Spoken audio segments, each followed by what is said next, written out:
Okay, well let's kick this one off. And welcome to Enablement Uncanned. Today we have a superstar guest that we've really only just met, Viktorija, right? But feel like we've known each other for actually a little bit longer than just the last sort of half an hour or so. Viktorija Hartwell, she's an independent enablement consultant with extensive experience helping revenue teams from scrappy startups to established corporations, building practical enablement that actually moves the needle. Quite a big background though, Viktorija, right? Spanning sales enablement, customer success support, content creation, and sort of doing all these kind of things and being refreshingly honest take on what actually works and what doesn't work, right? Which we're going to dive into a little bit about today. So today we're going to go into unpacking enablement, which may take longer than just the standard podcast length, because it tends to be quite a big subject, and sort of going to go into a few practical lessons for teams big and small. So yeah, welcome to Enablement Uncanned, Viktorija. Give us a welcome and a bit of an intro. Thank you, Jack. Thank you for a lovely intro. Not sure about the extensive background, but yes, basically doing enablement. I'm sure enablers out there will agree. You do content creation, you do events, putting up all of that kind of stuff. So it's all part and parcel of the job. But yes, I'm so excited to be here, and Jack, really lovely to meet you. I know it's no, it's not been a while since we've known each other, but it's nice to speak with you and nice to be on this podcast. So excited about what we're gonna talk, and yeah, let's kick it off.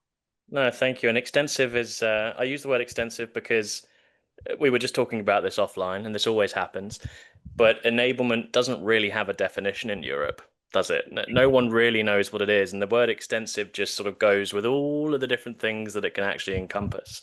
Um, but yeah, you're right. It's yeah. Thanks for coming, and you've been a listener in the past on Enablement Uncanned as well. So for that, we appreciate, and it's great to have you on. So let's kick this off, and we'll start with an uncanned take because it's always good to sort of dig into some of the boldest takes on it. So, in your experience, why does so much enablement fall flat in companies today? Why is it why is it failing? So there can be many various reasons for that, but I think in general, the heart of it is that enablement is still widely misunderstood or not understood at all. It's such a big Hmm. function and it has such a huge impact to companies. And sometimes people just don't know where to start properly. They either want to do everything straight away or they want to do something just like a little bit and, maybe Hmm. then roll out the entire enablement function. So it really does depend on the company. But I think at the heart of it is definitely that fact that many people still don't know what enablement is. Even after explaining, like I said, before people, you get blank stares and you go, oh, okay, well, I don't really know what enablement does. So one of the independent enablement consultants actually posted on LinkedIn, Lawrence. You may see him on LinkedIn, and it was actually your guest, actually. Yeah. Yeah. So he posted this really, really good image of what enablement does on the left and what it actually is seen doing. So, seen doing is like one or two or three things publicly. And on the left hand side, you had all of this like under like an iceberg. Basically, there's a lot of things that go into enablement that people don't Yeah. know about because you don't do it day to day. I'm sure things like that happen with marketing as well, but marketing, at least people know what marketing does. They Yeah. know They always have what done. it is Yeah. exactly. But with enablement, for some reason, people still get confused. And why do we think that is? Do we just think it's a lack of education with the top line, like proving its worth? I guess it's a mixture of things, but it sort of comes from Mm. the top, doesn't it? That's where a lot of the struggle is. It should come from the top and it should be at the top because enablement is tied or should be tied to business objectives, and it Yeah. actually needs to be close to the strategy, and its position in the company is that of the kind of a bird's eye view of the entire company, so they know which elements are working and which don't. So yes, it probably is that the fact that maybe again, like you said, in Europe, it's quite a new function. So in America, where it originated, it's very well established. People know what it is. You have huge, companies there that have huge teams.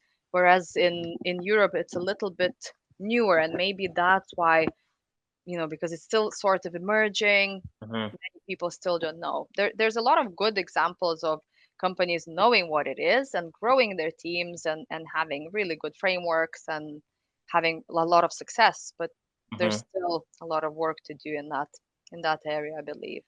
It was such a huge topic at the Sales Enablement Collective last week, and they were talking about how many. And I think it might have been Kunal's speech actually. Kunal Pandya was another guest, and a big enablement lord on LinkedIn. I'll call him a lord. Um, Love it. he was talking about the jobs and the job market in the enablement space, and it just tends to be all mid-market. If anything, it's all very enablement manager, learning manager. There's no VPs, there's no directors, there's nothing like that. There was a handful across the Mm, entirety of Europe. Whereas if you look in the States, right, you got VP of this, VP of that, director of enablement, director of RevOps, and it's very, mm. very North American driven. Um, That's a good observation, but I think again, it's probably the fact that in America they're probably, well, maybe not replacing, but they're almost, they had experience with enablement. That's where they're getting the more mhm. senior people in. Whereas here or in Europe, we have mid-market where companies still want to see how it goes potentially Yeah. to then, leave some room for improvement and people can come in and they can then grow into that role. So maybe I think that could be one of the reasons. I think you're right. And look, every enabler has a story, right? And those stories sort of nice little reaction there for those that are actually watching it. And those stories usually start somewhere unexpected. And the good thing is, right, with your path and the other enablements path is particularly yours, you've come from teaching through to sales, through to enablement. And I think what we're talking about there is that added a layer to sort of how shows how you approach your work and how other enablers show uh, prove how they're able to do it. And I guess it's that proof that enablement isn't just a career move. It's a craft. But let's rewind a little bit and sort of look at that, because understanding where you kind of started gives us the clearest picture of what shaped your enablement philosophy, I guess.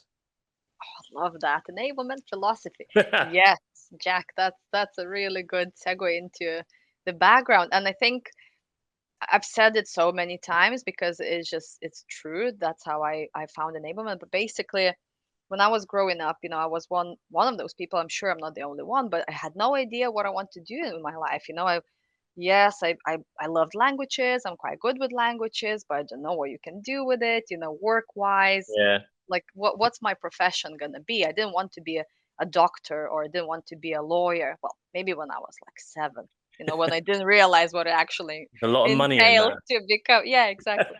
Yeah. No, I was like, okay, you need to like study for 10 years to be a doctor and then you actually need to do the job. So maybe not. But anyway, languages. And I was like, right, what can I actually do with languages? Teaching. Okay, let's do that. Hmm. So what I've done, I went into teaching area of the world. So I've done my degree in teaching English as a second language. I taught in Spain a bit. I taught, online. So it was quite good. I was mainly focusing on adult learners.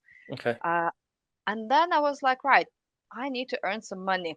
I'm gonna go into sales. So that was like after uni. I was still fresh out of uni. I was like, right, sales jobs. So I spent quite a bit of years in sales doing various jobs. I remember one of the roles I had, I was being told to get on the blower, like get on the phone. I was like, Yeah, on the oh, that's blower. very archaic, but yeah, let's do it. Let's get on the blower. But anyway, then, long story short, I stumbled upon an advertisement in a newspaper Back when online, not newspapers. actually newspaper. It was online of some sort of, whatever Yeah. newspaper. I don't know what. I probably just got taken back with the blower back to the 50s and the We were aging newspaper. ourselves there, mentioning newspapers. It's I know, Jack. yeah, I know. yeah. They still exist. They I've seen do. them. I've not seen one in a while, but I have. They do. But anyway, so I've seen the ad. about this job at Oxford Uni Press, which was in an English language teaching division. Mm-hmm. It needed sales experience, and it needed somebody who loved doing training, doing supporting people, all of that kind of stuff. I was like, they wrote it for me. I'm the person for this job. Because as I was going through my sales roles, I understood that the best parts for me were the ones where I helped other sellers, or when I was in support roles of people on the road, Mm-hmm. all of that kind of stuff. So I understood that that's where my passion is, and that's what I want to do. So I went for an interview. I was like, I'm not never gonna get it. It's too cool for me. I've never done this job, and I got the job. I was like, Amazing. amazing, and that's it. The rest is history. I was like, okay, that's what I want to do when I grow up, and I still want to do that. I love that. And we're still growing up, right? Because we are We only still young. are, hopefully. Yeah, Yeah, yeah, almost. exactly. Was that the first? So that was when you were the solo enabler, right? At Oxford University Press, you were on your own there. So no, that one was actually I was the second enabler. Okay. So I joined a manager who was there for a little while, and we were a team of two.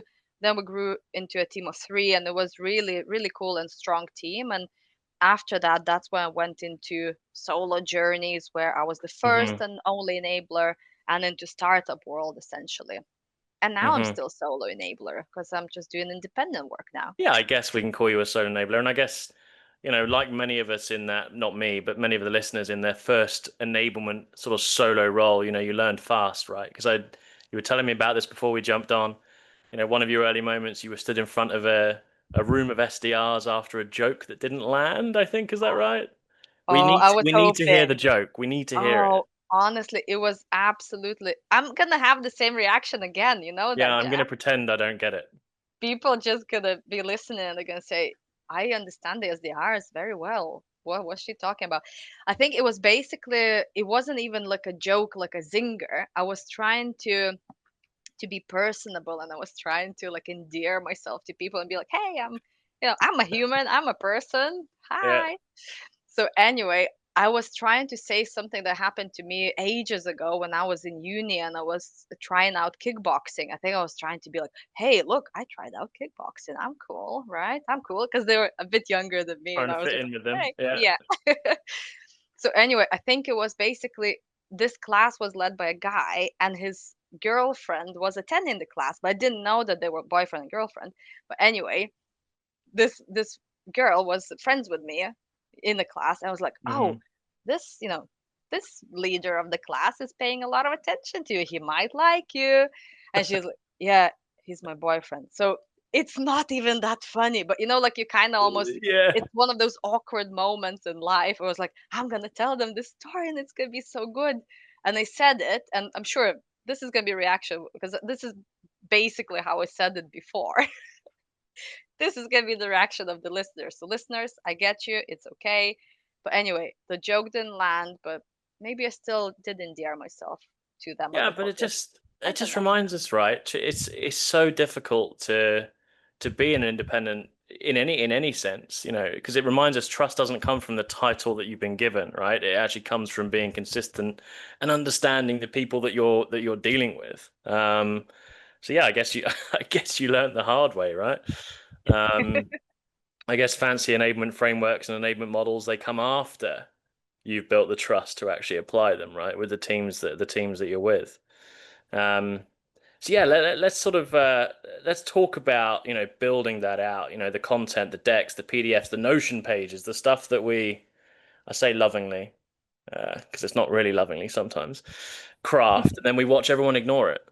Right? You build these plans out, you do these wonderful frameworks, these charters, and then everyone ignores it. What's that like with you? Almost the same as that feeling when that story didn't land.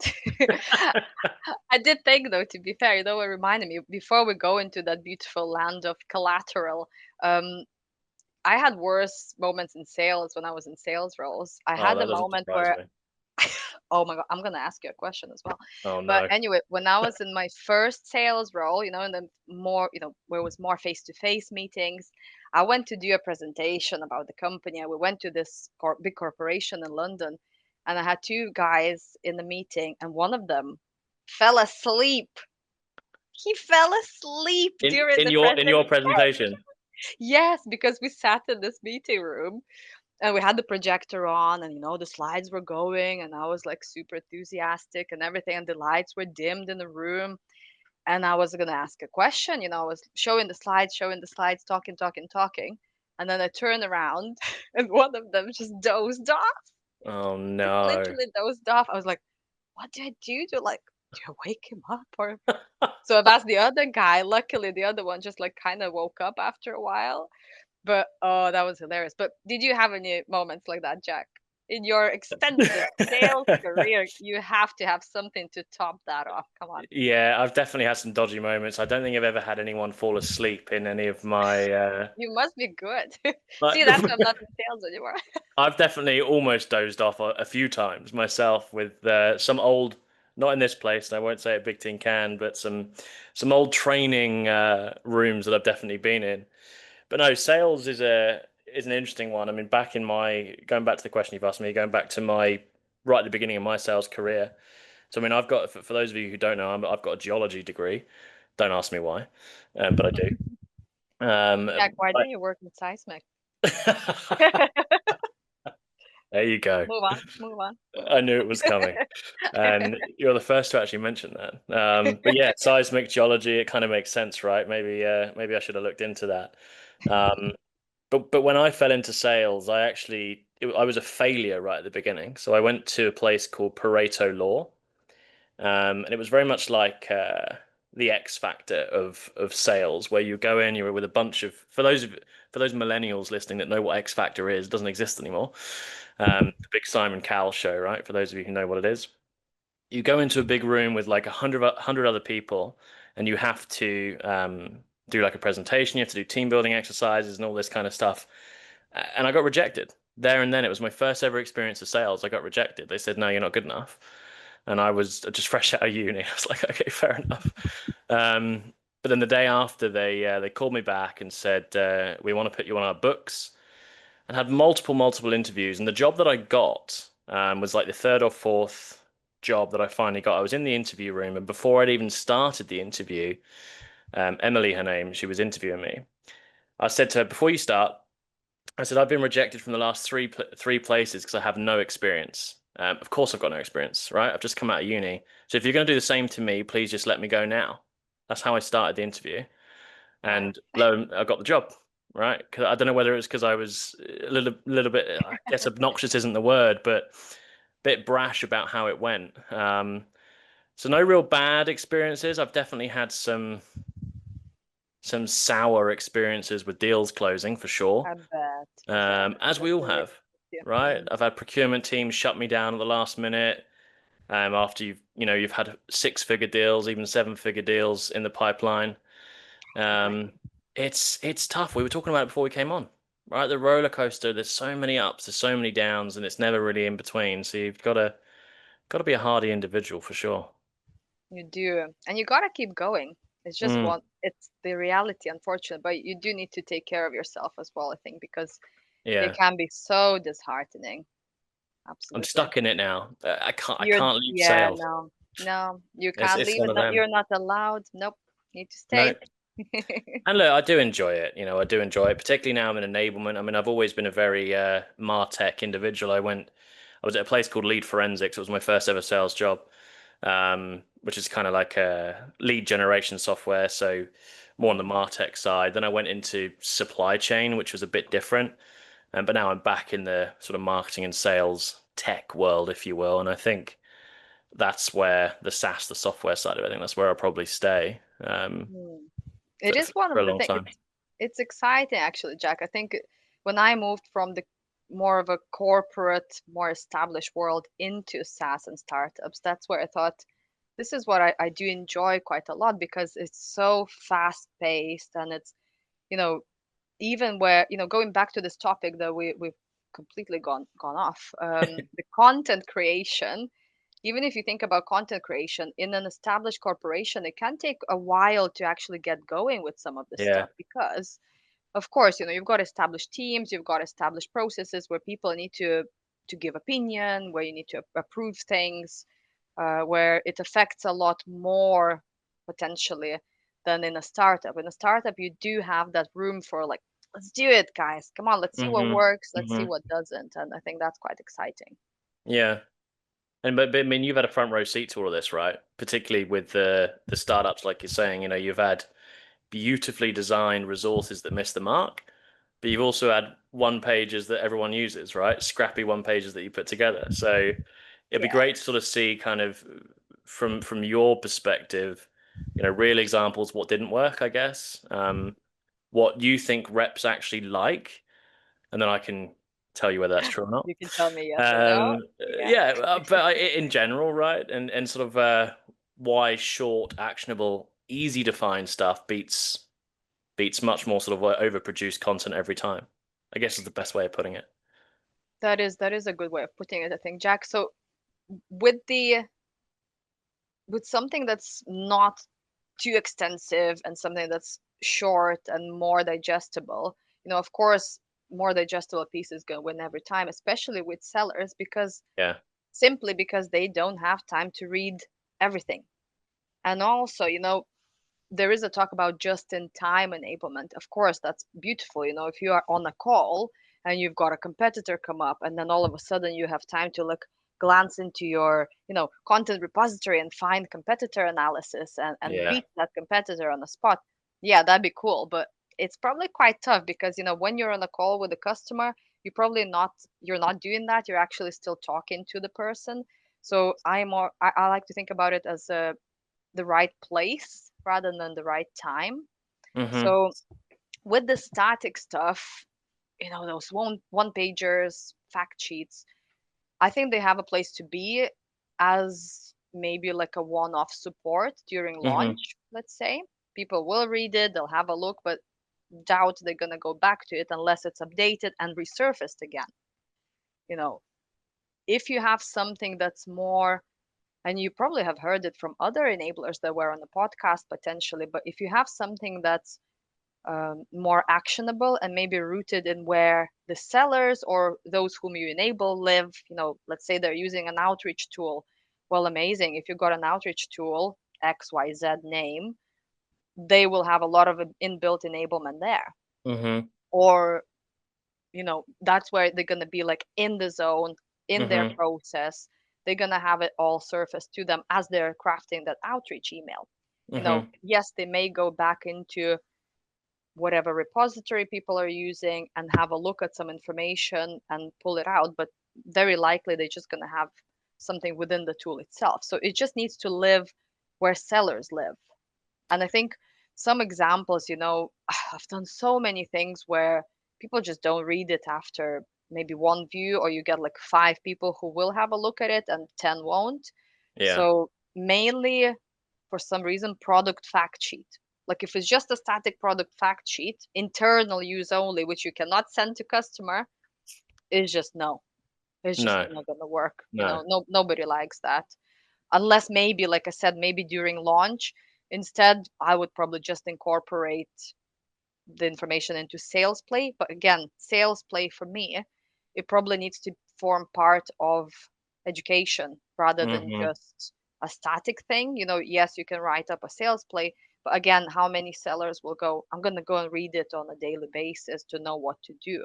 Once they've read it, once they got the gist, they probably just go off and do Yeah, it doesn't happen. do Yeah. their stuff. So Yeah. yeah, it's a tricky one. I think the main thing here is definitely talk to your sellers. I've seen even comments on LinkedIn. People say they see enablers not spending time talking to those whom they enable, and that's just crazy to me. That's just not Yeah. not doing the job essentially. You've got to speak to those people whom you enable and also your other stakeholders so you see the full picture, because sometimes the business wants to achieve one thing and they think the way to do it is, let's say, let's train everybody on new messaging. Okay, let's do it. But is the new messaging going to bring us the revenue? Let's find the revenue blockers that are actually revenue Mm-hmm. blockers and let's focus on that. And typically you uncover that by talking to people. So I think, yeah, just circling back to content, um, the best content is probably the one that's been requested, really, Yeah. funnily. And It's then, it's a yeah, good point. Mm. It's a bang on point because I'm just like that, right? Will I read the same piece of content more than once? Absolutely not. And you know what I'm going to say? I'm going to bring AI into the mix. It's been a good 25 minutes, and I've not talked about AI yet. I Uh, was gonna say, I was like, oh, we're doing good, we're doing yeah, good. I know. I do try and stay away from it, but I don't know why I shouldn't try away from it. I should just sort of get stuck in. Um, because the just-in-time piece you were talking about is critical. It was one of the biggest talking points at the show again last week at the Enablement conference because everyone was talking about trying to do more with less. Since COVID, it's now do more with less. How are we supposed to do Mm, more? Because our job descriptions are now more than they have ever been before, but we have less resources, right? Yet people are still shying away from the likes of AI. The just-in-time stuff is amazing. I mean, we have applications that we can plug into things like not a pitch in any way, shape, or form, but plugging into things like Outlook, Salesforce, those areas where you expect your reps to live, and other mm, enablement tools do that as well, right? If you yeah. don't live where your reps live, you're going to struggle to gain that adoption for sure. From what I'm Mm. seeing, anyway. Definitely. I think it is true. And with AI, of course, yeah, everybody's embracing the subject. Some people are more advanced at it than Hmm. others, but I think it is important to have that in the mix. And again, know what you want to use it for. Don't automate everything at once, or don't try and, replace everybody with AI, because it's just not gonna happen. You still need to No, look it won't ever otherwise. happen. But I think it is important to get those efficiencies where you can get them. If you Hmm. can surface the content, like you mentioned, within Salesforce, within everywhere where reps live, do it, because it's gonna be helpful. They will Yeah. see it. It's gonna help move the deals, because that's where the information will come up. They're Hmm. not gonna have time to go and dig through it. You need to be able to set up the enablement in such a way that is helpful. That's the whole Hmm. point. That's why I think it's baffling for me when people are still confused what enablement does. It's like, well, we enable, we help. We enable people. Come on. What do you need help with? Come on, we're gonna do it. Yeah, No, you're right. in all seriousness, there is a specific way to do things in enablement. Yes, Hmm. there is a bit of a freestyle in, how you deliver training, how you deliver content, but there is a specific and almost like mathematical way of attaching yourself to what you're impacting in terms of revenue and how you help people. I think for me the key there would be making sure that you document what's happening, because I've seen so many situations where people don't have their motions documented, like sales motions, the post sales. What is that about? You need to know what's happening, so you then Yeah. know how to fix it if it doesn't work as you expect it to. Yeah, it's such a good point. And I'm going to Mm. ask you your bold opinion on this because you talked about just then, sales credentials, sales experience, and actually speaking to your sellers to understand how to enable them because every company's different, right? Um, you've got sales experience, so you may be slightly biased. Do you think you need sales experience to be a good enabler or not? I don't think you do, and I'll tell you why. Yes, I used to think like that when I just started in enablement, and I came from sales. I was like, you need to know sales. You need to understand what's happening in Hmm. their world to be able to help them. Of course, it's obvious. You do need to understand what they do, what they go through, and lived in experience is always super valuable. Of course, it does help if you have it, but I don't think it's essential. If you think like that, you're going to close yourself off to so many brilliant candidates that come, from customer success, from marketing. Like, come on, you need to be open to that, because I'll tell you why. If you are looking for somebody who's the very first enablement person at the company, of course, have a think whom you need in that spot. Hmm. Yes, it might be somebody with sales experience, or it might be somebody who has industry experience. That might be more valuable.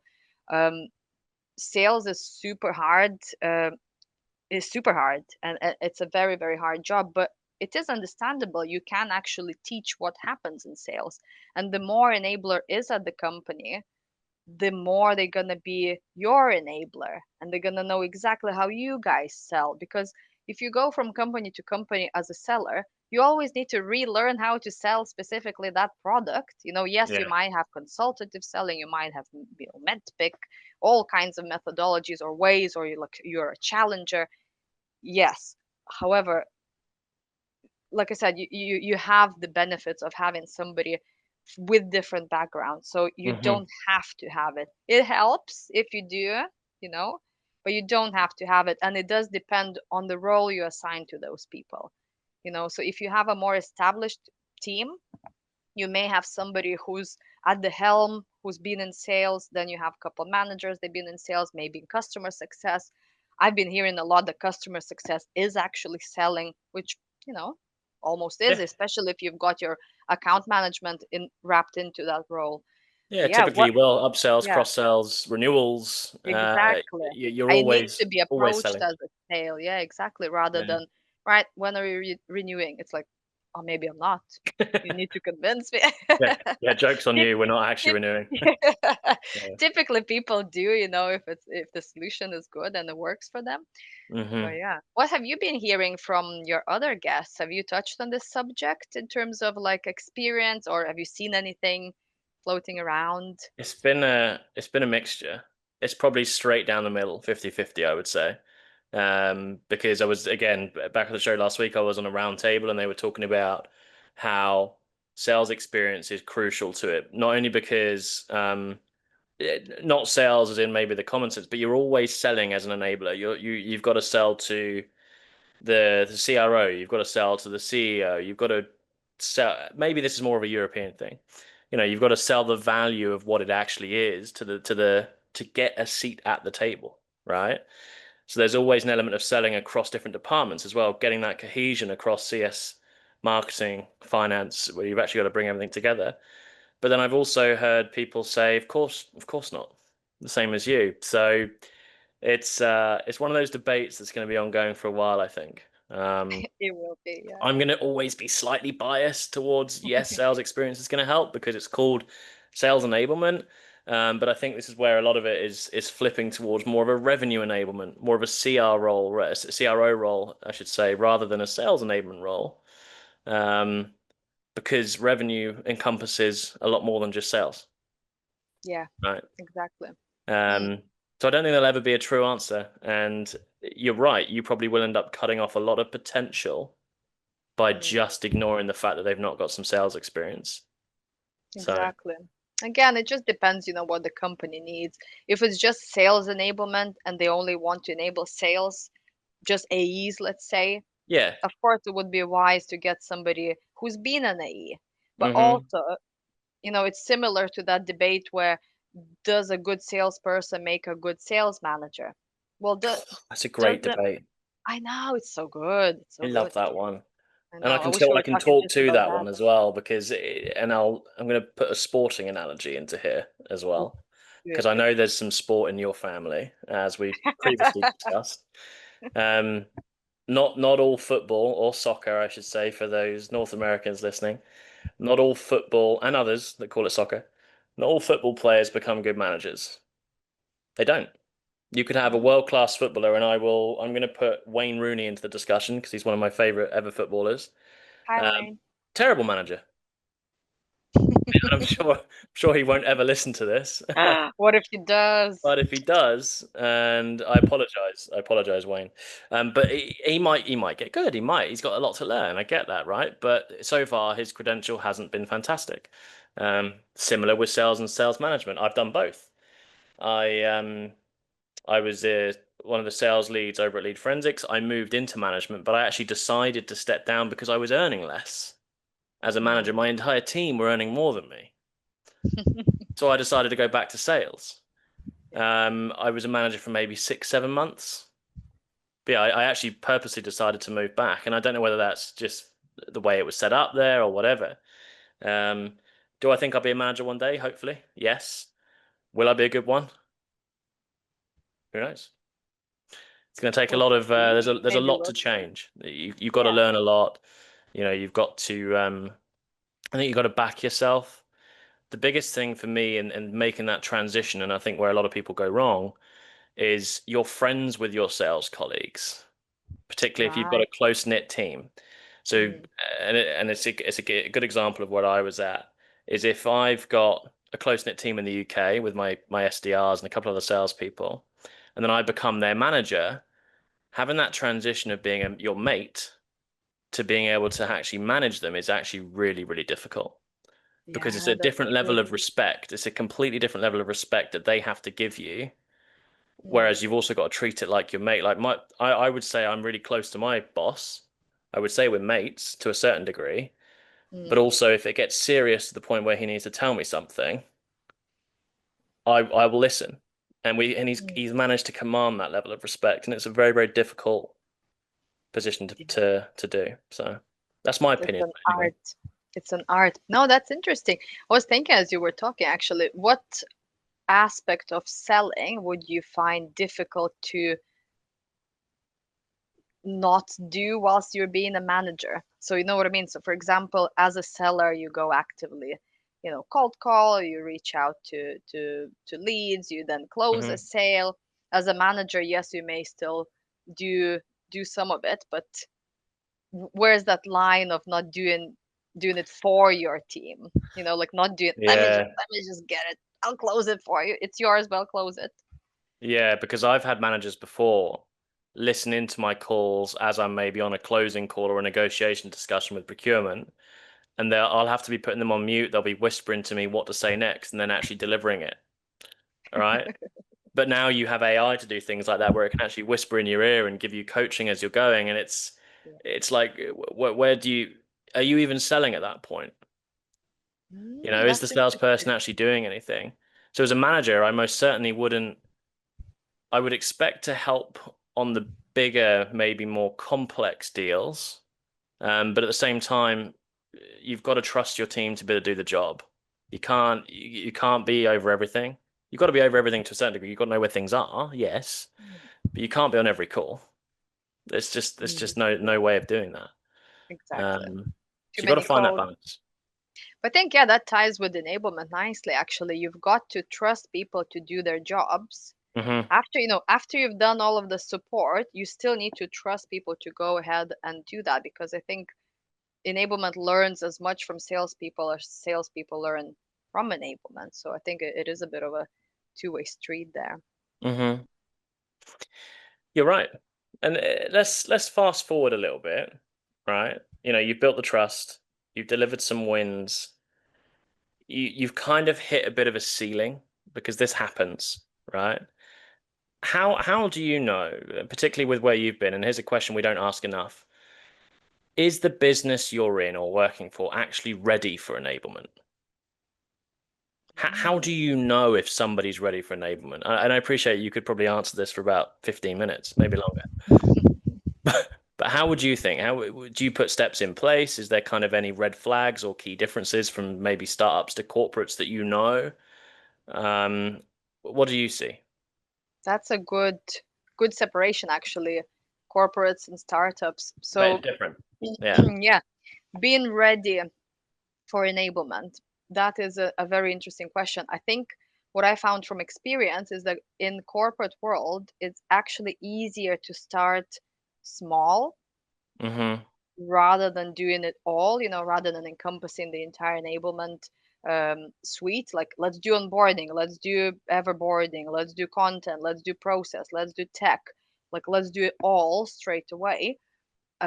Whereas in startups, actually, you can start doing that. I've been one of my first solo enablement roles in the first startup was, I was doing partner enablement. I was doing, listening to calls, coaching, helping with coaching, rolling out methodology, like new messaging, onboarding, revamping, all of that kind of stuff, all in one go, which was Yeah, tough. I really enjoyed, to be fair. But in the corporate environment, I don't feel that that would work straight away. So I think Hmm. being ready for enablement, I think readiness is one of those things where if you don't start, you probably won't be ever ready. You may think you're not ready, but why is it? Is it because you don't understand what it is? Is it because you don't have a budget. If you don't have a budget, then okay, well, wait till you have one. Yeah, But yeah. essentially, think about what is it that you want to achieve. What is it that you're trying to achieve? Is it just so you have enablement, or is it that you want to achieve some revenue goals? Mm-hmm. If it's the latter, then start somewhere. You may Yeah. think you've not got enough collateral, you don't have a clear path of how you want to educate your people and how to sell the product that you're selling or the thing that you're selling. But if you're more corporate, I'd say pick one thing, but still have a strategy for longer term, because if you just keep doing these small things, you're never gonna, you know, pack it in together and Yeah. have an established thing. With the startups, like I said, from my experience, it's been a lot easier to just go all in and be like, right, let's get this, head of enablement. They're gonna sort it out. They're gonna recruit people that they need. They're gonna get the tech that they need. And I think the tech is very important as well, because with the tech, and I know that we touched on that a little bit previously before we started recording, but with the tech, you know, when are you ready for tech, like enablement tech? That's an interesting one, because I think as long as you know what tech you already have in the business and what it's being Yeah. used for and what its ROI is, and you know that enablement tech can help and it's different to what you already have, cool, look into that, get evaluating. But obviously, you Mm-hmm. need to have somebody supporting it, because it's, somebody needs to be assigned to it. And other people need to understand, like marketing needs to understand what it's used for, because they're going to benefit greatly from it as well. Product Mm-hmm. still needs to understand it, because, as they launch new products, they will need that enablement solution, later down the line, whatever that might be. So yeah, there's a Yeah. lot of aspects, I think, but essentially enablement is essential. Essentially, Yeah, enablement is yeah. essential. That's a quote. There you go. You We'll take that need one. to do it. Yeah, like do it as a headline for this Put it on thing. LinkedIn, So all over LinkedIn. But you're right. I love it. mean, too often Yeah. we're reinventing the wheel from one team to the next, right? And that inconsistency kills momentum. Standardization isn't about bureaucracy, even though it seems like it is sometimes. It's a lot of it is a cultural aspect and actually building that muscle memory so the business knows what to expect. And like you say, enablement without clear goals is just noise, really. It's the hard truth, right? If you're not trying to work to build outcomes. But across the corporate world, I mean, it's tough because everyone has their own different ways, and there's a lot of politics, a lot of bureaucracy that you end up having to fight. Um, what do you think about this? Because I was speaking to, and we'll finish on this point because I appreciate we've been going off on lots of different conversations. I was speaking to someone the other week about enabling your enablers, right?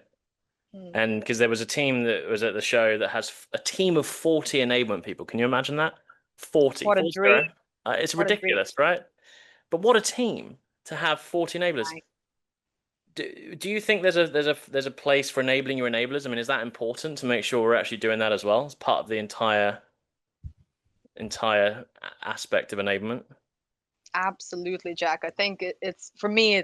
It's obvious. You do need to give them time to go and develop themselves, because enablement function is growing fast, and what it encompasses doesn't change too much. But for example, I think enablement is one of the first functions across the companies that has adopted AI really well and You're started not wrong. using it really well. So I think Yeah, if your enabler doesn't have time to go and upskill themselves and educate themselves on what's happening, and go and actually even share experiences with other enablers and what's working, what doesn't, it's such a function that's so helpful to the business. You don't have to know what you're selling to go and be like helpful in certain ways of enabling people. So it's important for enablers to sorry, to stick together and actually have that time for professional development. There's a lot yeah, of events, a lot of them are even free. they There's are. it's Yeah, just needs to be a time given to enablers to go and do it, because enablement and any role is busy. But enablers are so focused on supporting others that they do forget about themselves sometimes. And it's yeah, for so nice sure. to see, like on LinkedIn, when I see I don't even know some of the people, but when they No. share, oh, I've obtained certification or I've done XYZ, I've attended an event, I was like, that's nice, that's good. They had time to go and do that. That's awesome. But you're right. Too often they're left to figure it out alone. It's what we see, right? You know, there's no budget, no mentorship, no community as per se, which is why, you know, when we do go to these events, it's good to see similar faces turning out because otherwise it's a massive missed opportunity, right? And it's like you said, it's a long game. Enablement is a huge long game, and you know, if you want them to drive impact, you've got to give them the space and training and support to sort of get them to grow. Um, but hey, let's take a breath and pull this all together because I think it's I tell you what, we could have some spin-off episodes off the back of this. I I think. was going to say we've touched on so many topics, but I appreciate that, when you invited me to this, and thank you for inviting me. No It's been problem. such a pleasure and really flattered to be on here. I was thinking, I was like, is there just one topic that we can talk about and really unpack it? But I do appreciate that we managed to talk about many topics and hopefully touched Hmm. on very important things for people. And yeah, Yeah, maybe maybe part we'll pick one into this is? some. This is part Okay, one, isn't it, right? part Okay, one, that's cool. part one Cool. with Victoria. And if we need to have another one, we will because there's definitely some core elements we can go into here. And I think your journey is a reminder that you know enablement isn't about shiny decks or the newest piece of tech, right? It's about people, progress, and purpose, right? Three P's for you, Victoria. People, Um, progress, purpose. Let's there put you go. that instead of essentially enablement is essential. I don't know, I quite like that one. I Yeah, quite no, like it's a that good one. one. It's a good one. But hopefully the listeners have taken something from today. I think they have. I mean, a shout out to all the enablement communities that we've been talking about, and please connect with Victoria on LinkedIn. My team will put something up in lights, Victoria. That's what Oh, happens typically. For thank those that you. watch it, your name and your LinkedIn profile will be here. And if there's any shout outs or websites or things that you wanted to mention, please do so because this is your time to do that. Thank you, Jack. I'll keep it very diplomatic, very short. Definitely join as many enablement societies as you can if you're an enabler, but also if you're a seller, because you can find a lot of good stuff there. Please do connect with me on LinkedIn or just take a look at my LinkedIn and see if you find anything useful. I do post now and again little nuggets of enablement, trying to educate people and inform people about what enablement is. And of course, reach out to me. I'm happy to have conversations about what enablement is or share experiences. And yeah, thank you very much for today. Thank you, Jack. No, Thank thank you, you, Victoria, and Bigtincan. this is it. Yeah. No, thank you so much. And like you've said, whether you're new to enablement or deep in the trenches as we all are, reach out because this is a space. I believe, and enablement is a space where people want to actually help each other, which is rare in these days. And you are an example, a brilliant example of that. So thanks for coming on, and yeah, another one in the books. And this has been Enablement Uncanned. Thanks everyone for listening.